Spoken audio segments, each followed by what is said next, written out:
John, it feels like just yesterday that Rob Manfred was announcing there was actually going to be a baseball season this year. But as you and I are speaking, 11 teams have reached the statistical halfway point of the season, which is 81 games, and every other team will do that over the next few days. So we thought it would be a good moment to kind of take a deep breath. Instead of doing awards, which everyone does, we're going to take a look at some stuff that we find both disappointing and surprising. You and I usually don't do positive well, but why don't we start on positive? Who's your most surprising team and why? Yeah, this will not surprise you. I found many more disappointing teams than surprising. That shouldn't be the case, right? It should be balanced, right? My surprise team will be the Cleveland Guardians. They're not playing well now. They're barely over 500, but I mean they cut back. Their payroll is next to nothing, and they've got Jose Ramirez in that lineup. It's tough to name. You and I could do it, but most fans could probably not name most of their lineup.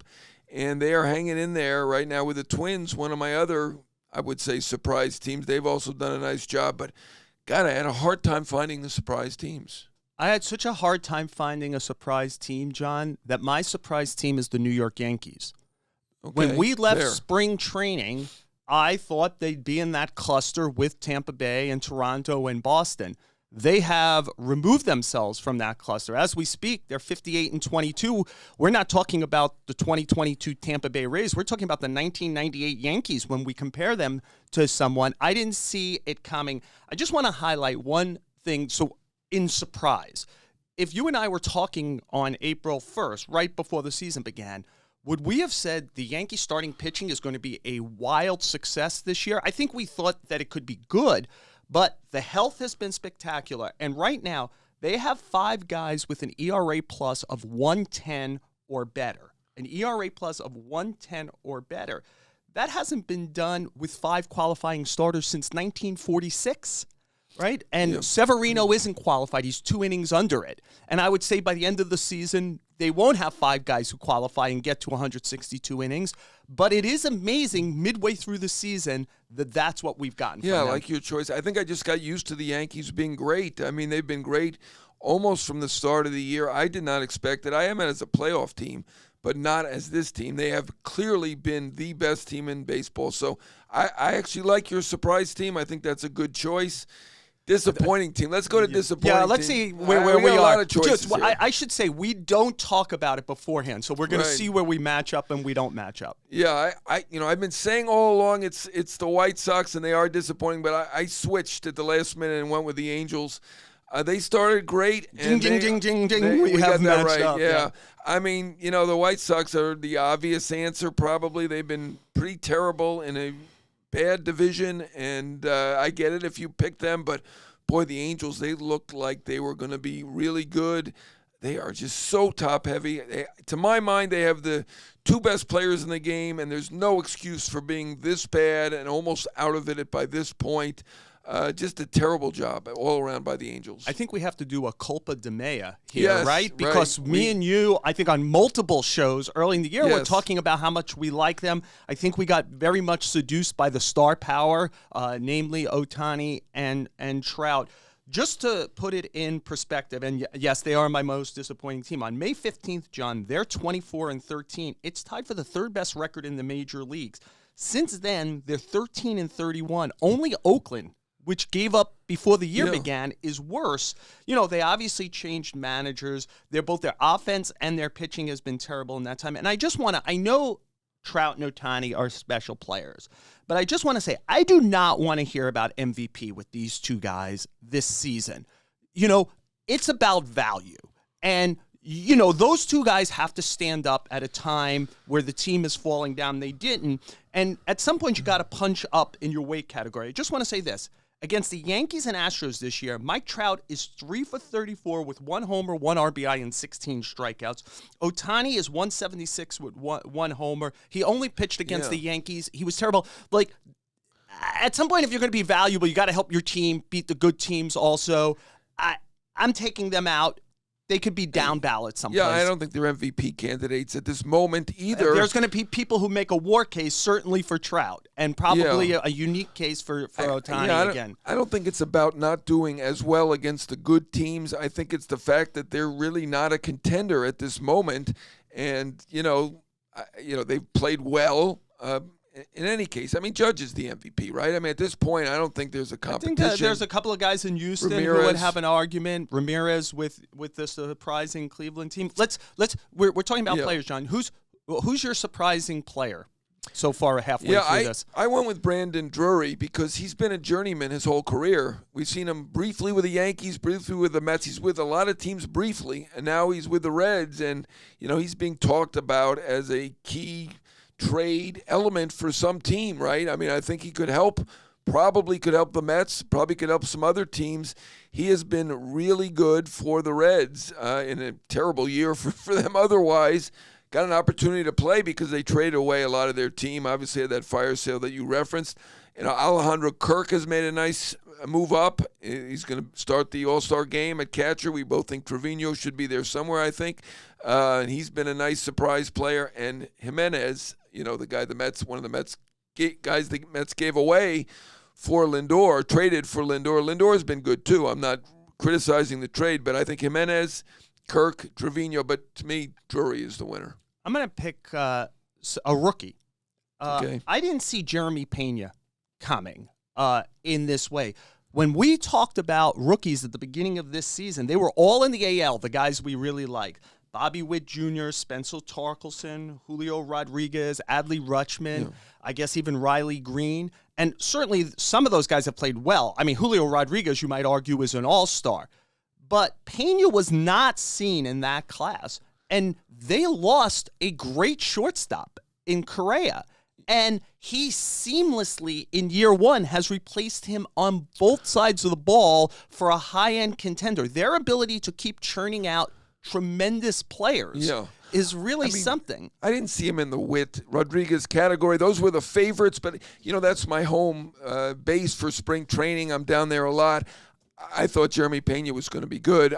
Maybe because I saw him hit a 480-foot home run in spring training. He's leading the American League in shortstop WAR. Yeah, well, his defense is spectacular. And his offense has been clutch and very good. He has over an 800 OPS. Yeah, I'm not shocked. I mean, I saw him. The defense, I knew he was going to be a good defender. The hitting, there was a question about, although his numbers are good in the minor leagues, if you go look at it, he's been a 290 hitter in the minor leagues.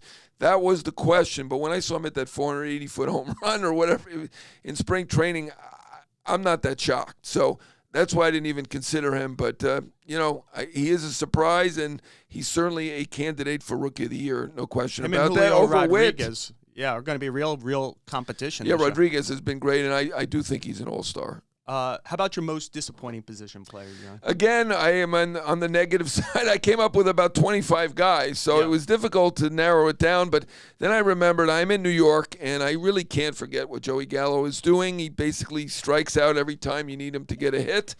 And he's hitting, what is he hitting, 160-something at this point? I just don't think New York is for him. I do think. I think that. Well, I mean, I've heard you say you just don't think he's a good player, but I think it's New York. I think if you get out of New York, he's athletic. He could strike out 200 times and be a good WAR player someplace else. Well, he's batted better than 160 in his previous stops. So Two of the three worst averages in Yankee history. You and I remember the other one. Jim Mason has the other one. Jim Mason, the shortstop, light hitting, good fielding shortstop. Gallo is a good defensive outfielder, but you can't carry. This is why they're looking at outfield now for trades, because of Gallo's struggles. I mean, there are a lot of guys who fit this category: Merrifield, Baez, Duvall, Torkelson, who you mentioned earlier, Frazier. But to me, Joey Gallo is the standout in this category. Because the Yankees have done so well in spite of him, I didn't pick him. I think you thought I was going to pick him. Yes, I did. I'm going to pick Javi Baez because the Tigers wanted to make real improvements this year. And he was at the center of it. A 6-year, $140 million contract. This guy's hitting 209. His strikeouts, his lack of ability to make adjustments at the plate. Like Joey Gallo, still tremendous defender, still tremendous on the bases. But he was supposed to be a centerpiece for a changing in time, and it just hasn't happened, John. Big disappointment. I agree. Good choice. Most surprising pitcher.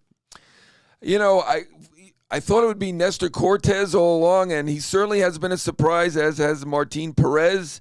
But I got to go with Gonsolin. Tony Gonsolin, is he 10-0 now? I think he's 10-0 with the Dodgers. Obviously, they have good hitting, so you have the opportunity to win a lot of games. But I don't think anybody saw him being the ace of a staff that included Kershaw and Buehler and Urias. Probably deserves to start the All-Star game in L.A. I mean, starting the year he was even one of their top 5 or 6. I mean, the guy was not even on the radar. So to me, Tony Gonsolin is the winner. I'm a little disappointed. I love Nestor Cortez that I haven't picked him, but if you pick Nestor Cortez, I'm not going to argue. But Tony Gonsolin's my winner. So I was about to pick Gonsolin, and I picked the guy who's like Cortez but having a better year than him. And that's Martin Perez, another not hard-throwing lefty from the Rangers. This guy has pitched 1,100 innings in the major leagues. He never hinted at this. Over the last 4 years, 18 to 21, he had a 5.15 ERA. As we're speaking, John, he's an all-star. He's 7-2 with a 2.34 ERA. And pretty much across the board, his numbers match up as well or better than Cortez. I will say this about Perez. At least he's been a major league pitcher with that 5 ERA. Cortez was released by the Orioles and the Mariners, two of the lower tier teams generally in baseball. So, I would say Cortez is a good pick. But Perez, you're right. He was a big prospect with the Rangers, and it's good to see him back with the Rangers. Good signing. I think it was around $6 million. A great choice. I think you don't go wrong with any of those three, Gonsolin, Perez, or Cortez. All three of them, major surprises. Who is the wrong choice, John? Who is the most disappointing I pitcher got to go with a guy I like a lot is Barrios. I mean, ding. Yeah. We matched up on 2 that was 6. An easy one. I mean, when you sign for $130 million, you expect more. In this more conversation, one idiot picked him for AL Cy Young Award this year in our paper. Yeah, I think I went with Garrett Cole. I feel good about that. But sorry. Barrios, is he just not throwing as hard as he used to? I think the Blue Jays have been a little bit of a disappointment at this point, and that is part of the reason they're going to need to go out and get pitching, not because of Barrios. They're going to stick with him, obviously. Ryu injury, some other factors, but Barrios is my guy. Marquez, I don't know if you've noticed, we don't always see what the Rockies are doing. Yeah, not good. He's not good either. They probably missed their window to maximize him in a trade last year. They probably will get. You probably could put him on the market and get something for him in this market where it's a real seller's market. Rockies don't like to trade their players. No, they didn't do it last year, right? Yeah. If you're not trading Trevor Story and John Gray, it's hard to convince you to trade people. They don't like to trade, so and you're selling a little bit low with Marquez, but. We agreed on Barrios, so we agreed on a lot of this. Yeah, well, Barrios got a 7-year, $131 million extension after pitching so well down the stretch last year. And just as we're talking, John, 5.72 ERA, and he actually is tied for the major league lead. He's given up 6 runs in a game 4 different times. So we'll remember we went 2 for 6. I'm sure we'll be doing this at the end of the season. John, we do have Alex Rodriguez on our show today, and we thought that would be a good time to talk about something from our shared history, over 30 years each of covering, about who we've liked and haven't liked covering over the years. Now, John, I'm going to take you back to when we were on the beat together in 1990 was our first year.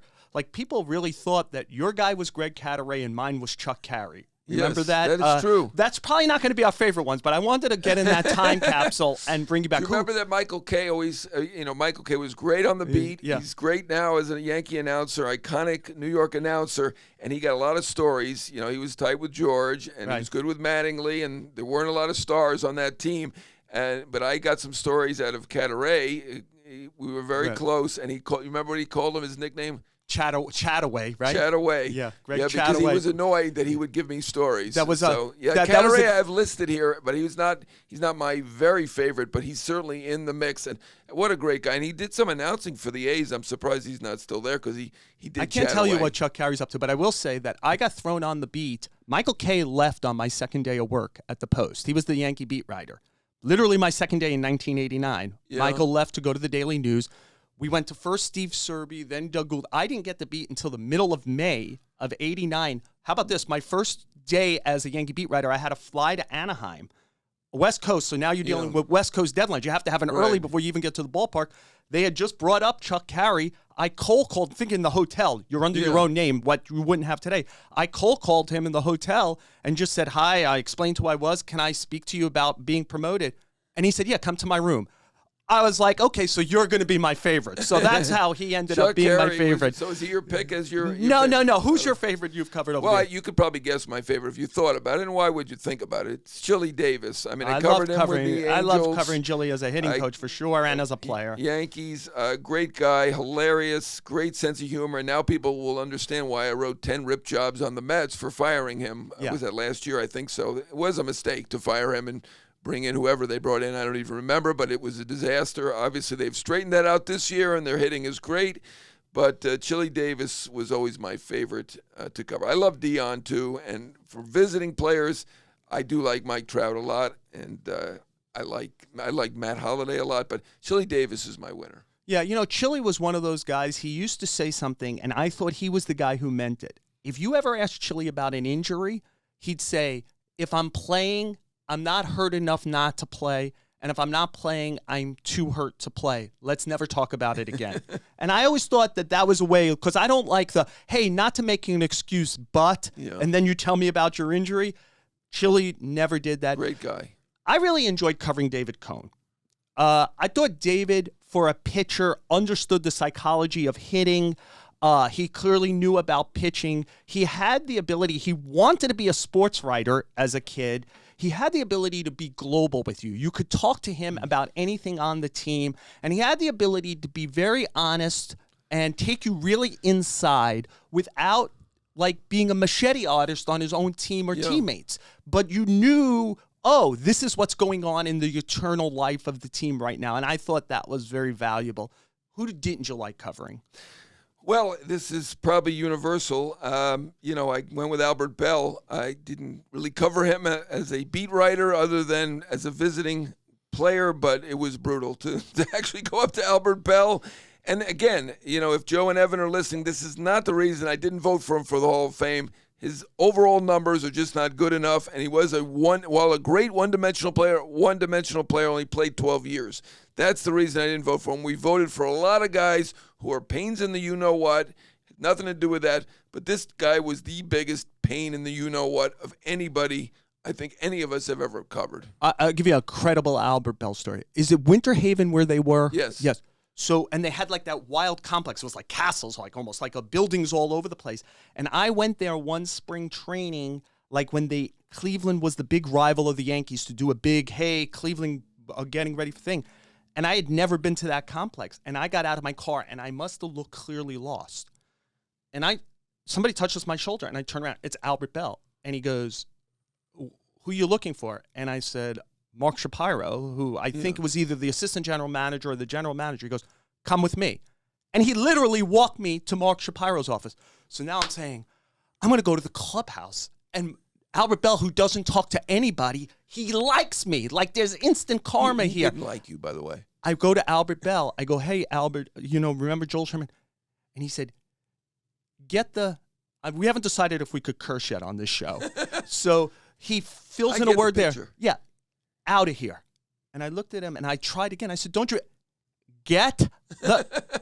So I got a little bit of the bipolar thing. Yeah. Look, he liked you better than he liked me, I think. Yeah. So the guy who I really disliked covering was David Wells. Wow. I just thought David, and it's interesting because of how close Cone and Wells ended up being. I mean, Wells and I almost came to blows multiple times.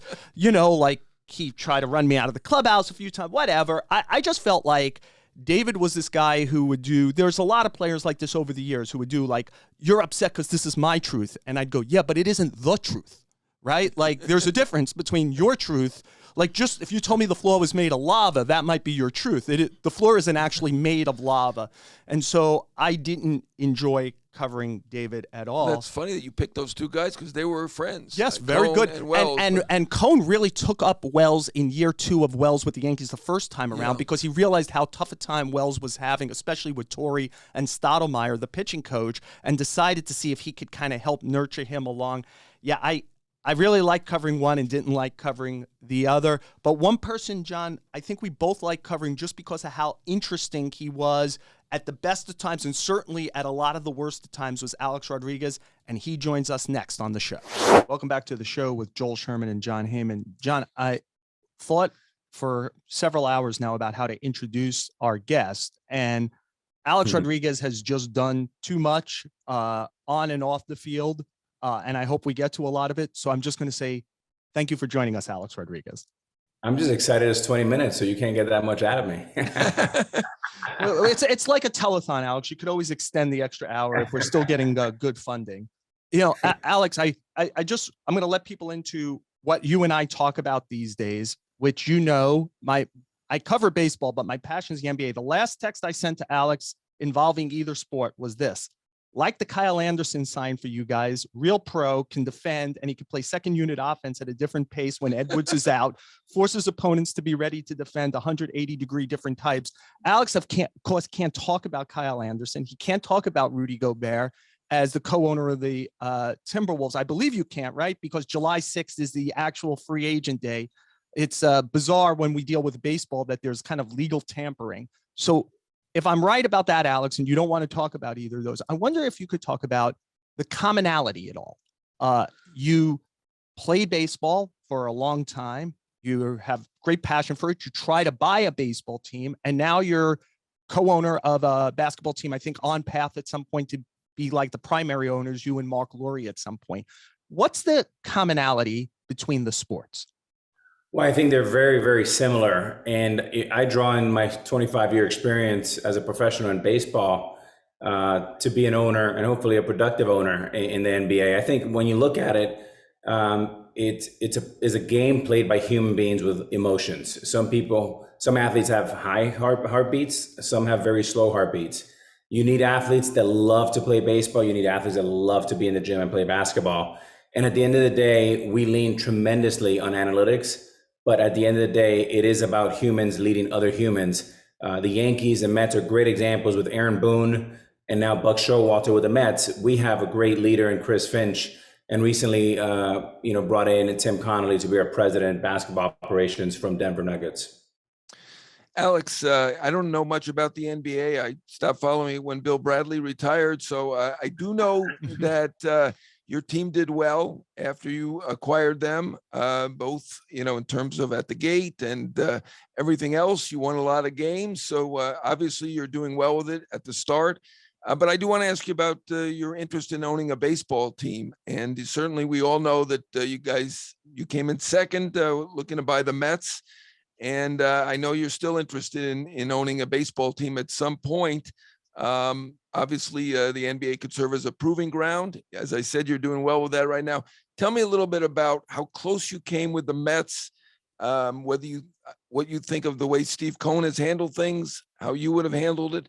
And also, I mean, to be fair about it, I should ask you, obviously you were with J-Lo at the time, and you're both very wealthy people. You're not with her anymore. Would it have been able to work out with you just owning the team, or it was just something that was unforeseen and, we didn't know that was coming and, it just wouldn't have worked? Yeah, so I think I think that for me, personally speaking, it was a very worthwhile journey and a very educational process. I'm glad I did it. I think we were in the running. I think we were the second winners.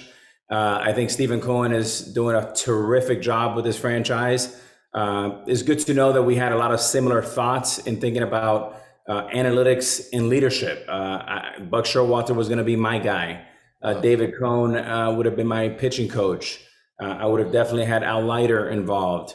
I would have tried to bring Keith Hernandez back as my favorite player. And look, I have a special place in my heart with the New York Mets. I grew up a New York Met fan. So that was a really big deal for me.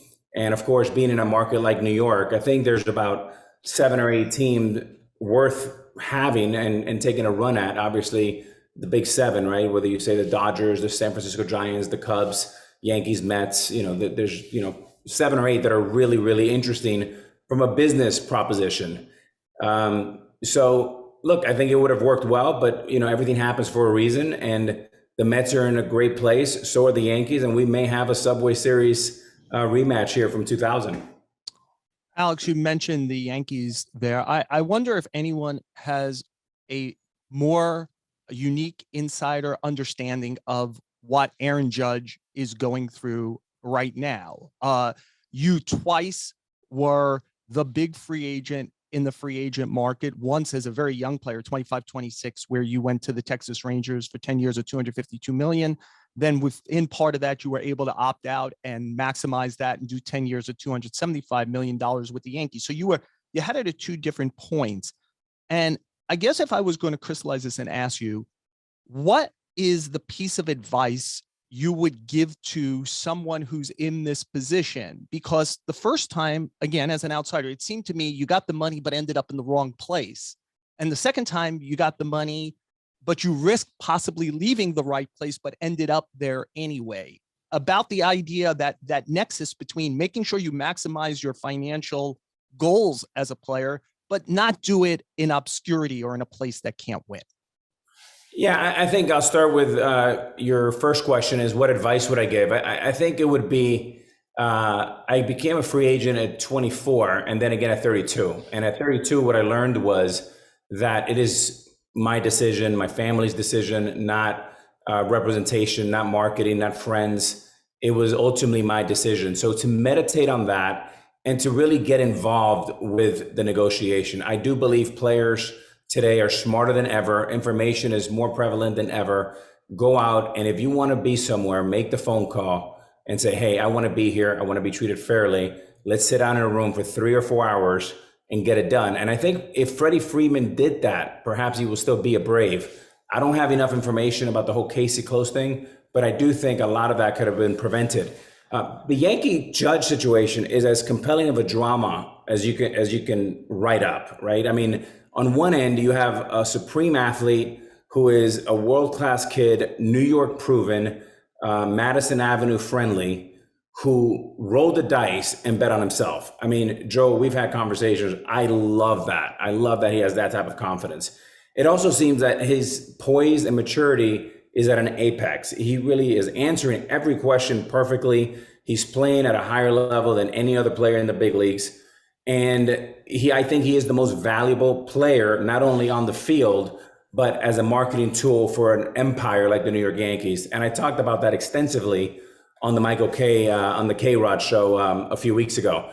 On the Yankees' perspective, business has never been better. You have almost 1 million people watching the Yes Network every night locally. That thing throws off over $400 million of free cash flow, is a cash cow. The Yankees are $6.5 billion. They probably wouldn't sell for less than $7 billion. Jerry Jones already said he wouldn't sell the Cowboys for $10 billion. And you're talking about the 1-2 most prominent franchises in the world. So, John, you like this. This is a perfect storm. The most iconic player in our game today that's lacking big, unique, iconic players, and the most iconic franchise in the world in the New York Yankees. There's a marriage made in heaven, but they both gambled. And I think this is going to cost the New York Yankees a fortune. And I handicap it that it's about 50% chance that he comes back to the Yankees. Wow, that surprises me. I mean, I'm thinking he probably should come back. That's just my opinion. And they should be able to work it out. You've done as well as anybody in free agency, the $252 million contract, and fairly, Scott Boras was a big part of that.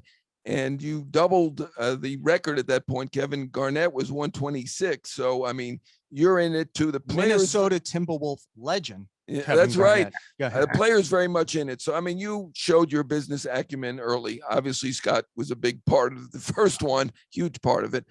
What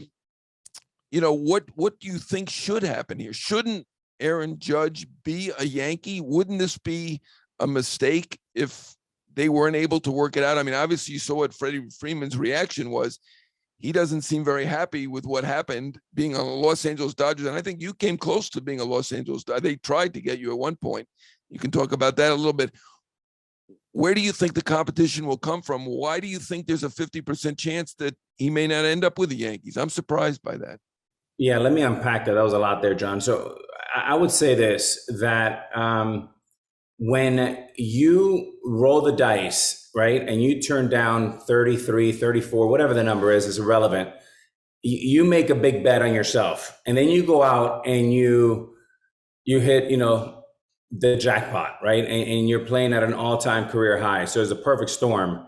Once you've earned the right to be a free agent, just think about it, right? If the New York Post offers you $1 million, and you want an extension for 3 years, and now they do not pay you that, and now you're a free agent and you have everybody coming after you, you're not going to go to the New York Post probably for 1.1, right? They're going to have to ante up to get you because you bet on yourself. By the way, if you fell in your face, if you would have fallen on your face, you would have been gone. You wouldn't have been. So it's always fascinating to me, John, as when people think about it would be a mistake for Aaron not to come back to the Yankees. But how about the Yankees having a guy in the farm system in the big leagues for over 9 years and not extending him? To me, that's equally a mistake by the New York Yankees.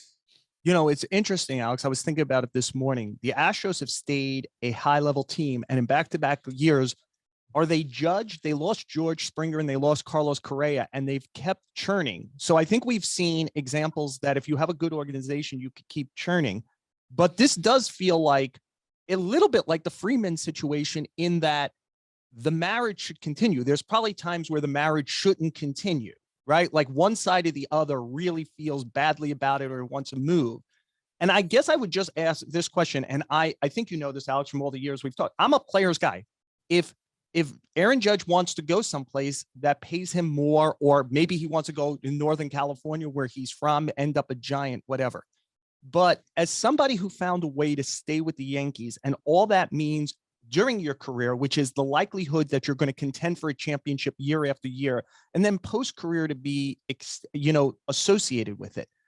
I'm wondering if I could just ask, do you think it would be a mistake for him to walk away from this, from what seems like the best gig possible, which is star with the iconic franchise?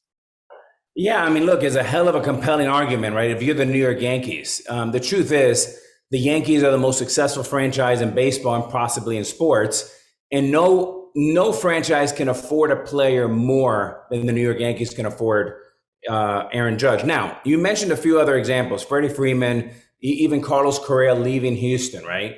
The truth is, none of them are apples to apples. There's none of those players can compare to Aaron Judge. His size, his looks, his Madison Avenue appeal, New York proven. So I do believe that the biggest ROI for the Yankees is keeping Aaron Judge versus any other player. And yes, the business will go on and the Yankees will always be the Yankees. But I don't think they'll find a player since Derek Jeter that connects to that fan base as much as Aaron Judge. And more importantly, feeds the Yes Network the star power that they so much need. So just to put a bow on it, I would just ask this, is you mentioned all the reasons the Yankees would sign him, and I agree with those. But does those compel another team to go to the financial regions you're certainly talking about, which is high 30s, low 40s, maybe more, because he will be 30, play at 31 next year. He does have an injury history. He doesn't have the background there. He walks in as a star, but it doesn't mean as much to be a Met, Giant, Red Sox, Cub, whatever. Like, will one of those teams go to a place that would compel him to leave? I guess the answer is, if the Texas Rangers once went to $252 million out of no place, went for you, right? Like, we didn't see that coming. The answer is maybe somebody will do it. But I do wonder if any other team feels as compelled to spend the kind of money you're talking about beyond the Yankees. Yeah, look, for me, the tough part about Texas was we gave it our best shot and we ended up in last place. And that part wasn't fun, but I loved my time in Texas. I thought we had an opportunity to do good things. Look, we tried, we failed. You move on. Now, imagine Aaron Judge. I'm not suggesting Aaron Judge should go to the Marlins or to Baltimore, but imagine a world where he ends up in Boston, where they won 4 championships over the last 17 years, where the Yankees have won 1 over the last 22 years. Imagine a place where the Cubs can, wrap their franchise and build that organization back up with a guy like Aaron Judge, and they have the marquee network they have to feed, just like the Yankees have the S and the Mets have SNY. Dodgers are always in play, and you mentioned his hometown team, San Francisco. The formula for the Giants with one superstar filled that park up for almost part of 10 years, and it was one of the most exciting places to go. And basically, they have a debt-free arena, a stadium that is profitable, is a healthy business, and they have plenty of room in their salary to go get this guy. But let me put a bow on this, John and Joel. Here's what I think. I think this marriage should happen. I think we should all learn with what happened with the Braves and Freeman. what happens once you become a free agent, the agent gets a lot of power and the player goes in hiding. So once that season is over, whether it's the World Series or the ALCS, whatever it is, the Yankees will not be able to get a hold of Aaron Judge. In communication, when in negotiations, when you cut communications, that always scares me. And John Heyman, that's why I think it's a 50-50 handicap, because when you cut negotiations, a lot can be lost in translation. I know you've both put a bow on it, but I did have one more follow-up on this, because this is a very interesting subject. And I mean, it's the subject of the season. No player knows more about this than you do, having signed the 2 contracts that you did sign. And you obviously follow all of this very closely, which is why you're a great guest. But I will say that he was looking to get equal to the highest paid position player in the game when he was talking to the Yankees initially. We know that it was around $36 million. That's what Garrett Cole makes. So I've suggested publicly, and not to the Yankees' happiness, they didn't like this column, that he deserves the $36 million. As you sit here now, do you think he deserves the $36 million? Should he get even more than that? It sounds like to me you think, he should get whatever he gets. Would he get even more than what he was asking for based on the fact that he gambled and did win, as we agree on? And you mentioned a few teams. Who do you think the biggest threat is to sign him outside the Yankees? I think San Francisco is a scary one, right? Because it's back home and his family, he's very close to his family. I think the Red Sox would always like to stick it to the Yankees. The Cubs are dangerous because they have tremendous resources and they've kind of gone dormant here for a year or two, but I know Tom Ricketts is going to come out swinging. Look, I think, John, you have to take a step back. We're so myopically involved in baseball. But when you look at the biggest stars of sports, which is what I think you have to comp Aaron Judge with, is you have the Steph Currys, you have contracts in the NBA that are very common over $50 million. And none of those franchises are worth as much as the New York Yankees. The example that I used in K-Rod was back in 09, 08, I was making $33 million and the Yankees were worth 1.5. There's no way that Aaron Judge should make $3 more million and the Yankees are worth 4x at $6 billion. Now, the Yankees, these are rich people's problems, right? I mean, but Aaron Judge has earned it. The Yankees have the most successful organization in baseball. And it's one of those things that, Yeah. I can just tell you this. If Scott Boras was the agent, it would be a different conversation. It wouldn't be $36 million, John. I can tell you that. Yeah, I mean, I'm curious if it's 43 like Scherzer and done over even a longer period of time. I will say I did see the K-Rod segment you did. I think you compared him to Curry and Rodgers, if I'm correct. I think if the Yankees lived in a salary cap world, they'd be happy to give him 40 or 45 because they know what their payroll would be. And also, we've seen in those sports, if you have Curry or Rodgers, you're definitely making the playoffs and have a chance at a championship. In our sport, we see you have Mike Trout. That's not true. So like you have to be able to sprinkle it around, even the Yankees, and have a good team overall. But I think it's fascinating just where the Yankees have to go and who else would go there with him. I have one answer for that. Let me rebuttal on that. Yeah. John Heyman likes a good debate. He's made a great career out of it. Here's what I would say, Joe, is I think a lot of teams use that as an excuse. If you look at the last many champions, you look at the Braves, they don't have the highest salary. You look at Houston Astros, they don't have the highest salary. San Francisco won off 3 championships where they were kind of middle to the high road. You don't have to have the highest salary. Obviously, you see what the Rays have done for many, many years. I don't think it's Aaron Judge's fault. I mean, the irony, Joel, that you're using, and I think people would use, that you don't have a salary cap, therefore I'm going to use that against the player, is a fascinating argument.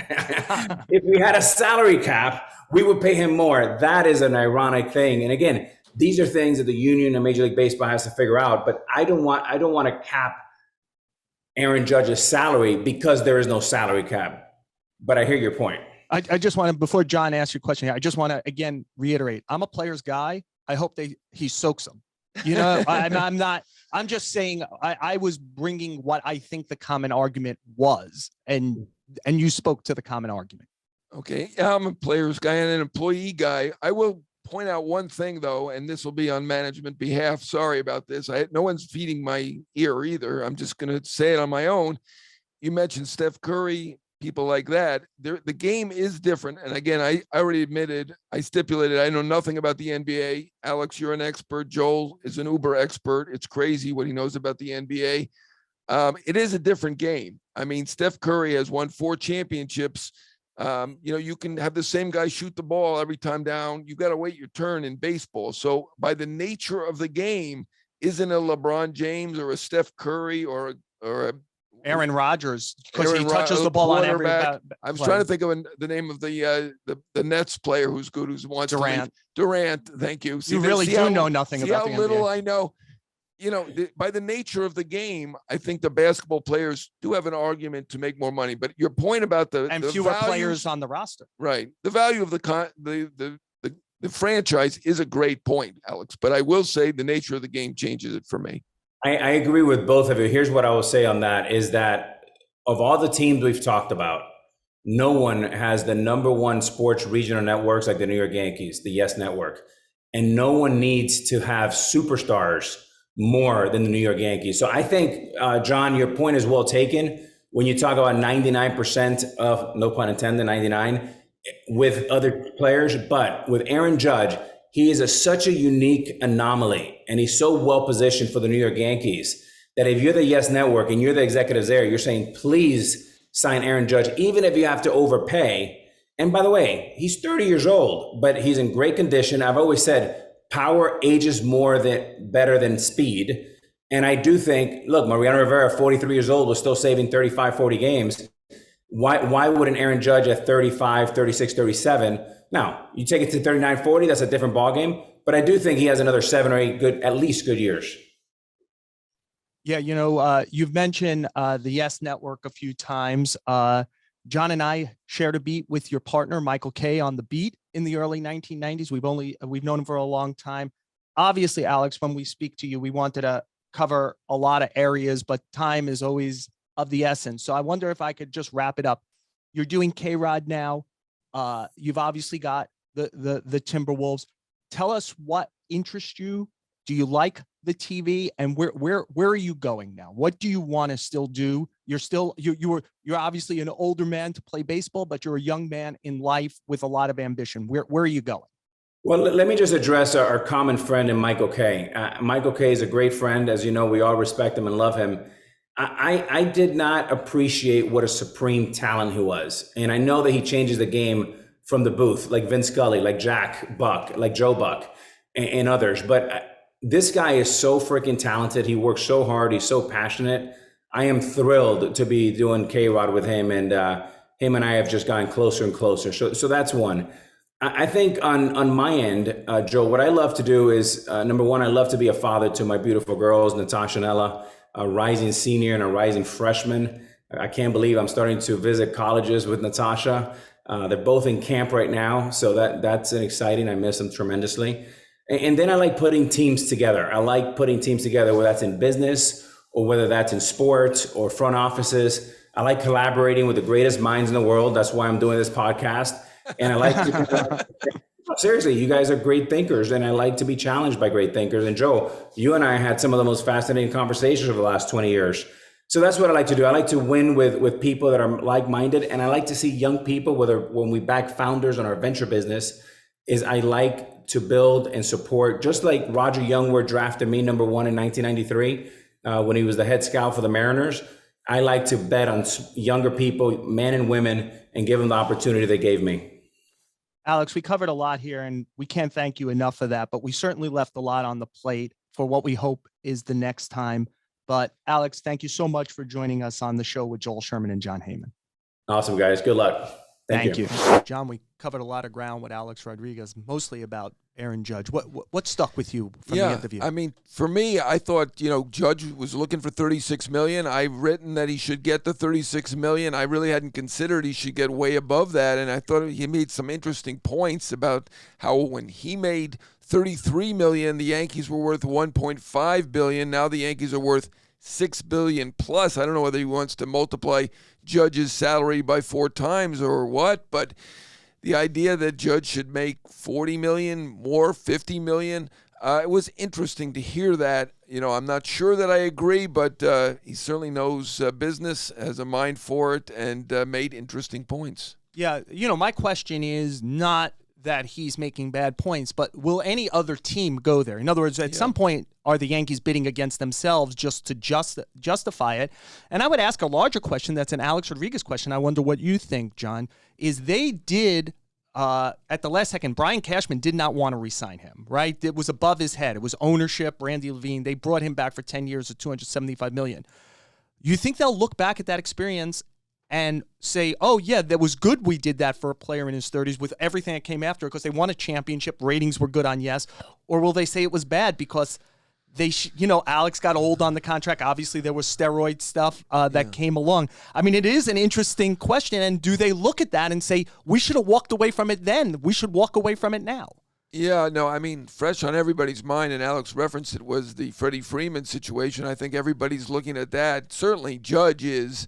I don't think he's as emotional as Freddie Freeman, probably. I don't see a crying thing No, coming. I don't see that from him. But, there are many advantages for him to remain a Yankee. I think that's pretty clear from a marketing and business standpoint for him and for the team. So, I still don't think it's 50-50. I think the Yankees are the big favorites. That's another interesting thing Alex said. And, he's been through free agency twice. Once he left, once he stayed. So maybe that's why he thinks it's 50-50. I'm not sure. I'm with you, though. I agree with you that, I'm not sure there are other teams that are going to be going $50 million, unless we're talking about that short deal, the 4-5-year deal. Then they may get up into the $40 million plus range. Yeah, I could see that. You mentioned he said something interesting. We've known him for about a quarter of a century each. Usually when he opens his mouth, he says something interesting. I'm glad he did that on this episode of the show, our baseball podcast from the New York Post. I want to thank Jake Brown and Andrew Hartz for producing the show. They do such a great job helping us every week. Subscribe to the show on Apple Podcasts, Spotify, or wherever you get podcasts. Give us a 5-star rating on Apple Podcasts and Spotify, and write a nice review on Apple for us. John can be followed on Twitter at John Heyman. I'm at Joel Sherman1. We'll be back next Tuesday and every Tuesday, the entire MLB season, with the show with Joel Sherman and John Heyman.